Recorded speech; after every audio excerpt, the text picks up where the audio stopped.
জলের তোড়ে এবং কচুরিপানার চাপে যে কোনো মুহূর্তে ভেঙে যেতে পারে গ্রামের হাজারো মানুষের ব্যবহৃত গুরুত্বপূর্ণ বাঁশের সাঁকো। তাই সকল গ্রামবাসী একজোট হয়ে ওই বাঁশের সাঁকো রক্ষা করতে প্রাণপণ চেষ্টা চালিয়ে যাচ্ছেন। ঘটনাটি চন্দ্রকোনার ঘোষকিরা গ্রামের। স্থানীয় বাসিন্দারা বলেন, এই সাঁকোর উপর দিয়ে প্রতিদিন 8 থেকে 10টি গ্রামের অগণিত মানুষের যাতায়াত। স্কুল, কলেজ, হাট, বাজার, হাসপাতাল সহ সর্বত্র যাতায়াত হলো এই বাঁশের সাঁকো দিয়েই। সম্প্রতি অতিবৃষ্টির ফলে শিলাবতী নদীর জলস্তর বৃদ্ধি পেয়ে কচুরিপানার চাপে সাঁকোটি ভেঙে পড়ার পর্যায়ে দাঁড়িয়েছে।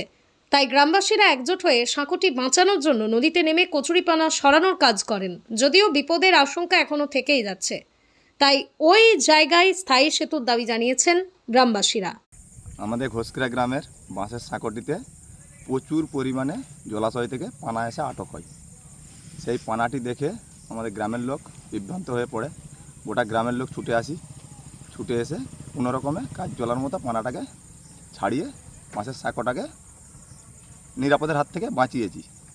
আরও পানা আসছে ধীরে ধীরে, তো পরে কি হবে, থাকবে কি থাকবে না পোলটা বলতে পারবো না।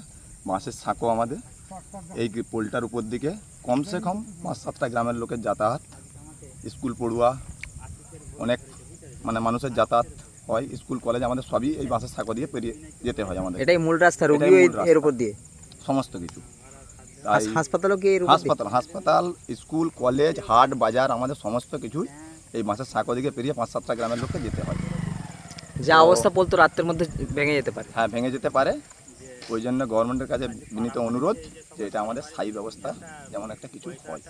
নৌকোতে যাতায়াত করতে হলে তো ঝুঁকি নিয়ে যাতায়াত করতে হ্যাঁ, হয়। প্রচুর ঝুঁকি, যে কোনো মুহূর্তেই। হ্যাঁ, প্রচুর ঝুঁকি। মেন সমস্যা কোনো পাড়ের কোনো রাস্তা নেই। নৌকোটা যে খিয়াবার মতো না, পাড়ের কোনো যোগাযোগ রাস্তা নেই। আমরা নিজেরাই গ্রামের লোক কোনো রকমের ঝোড় জঙ্গল কেটে একটা রাস্তা বানিয়েছিলাম, একটা বাঁশের সাঁকো করার মতন। এইখানে নৌকো ধরা যাবে না, এখানটা পুরোটা ঠেউকো থাকে, নৌকো এখানে যাতায়াত হবে না। তো সরকারের কাছে বিনীত অনুরোধ আমাদেরকে যেমন একটা কোনো স্থায়ী ব্যবস্থা করে দেওয়া হয়।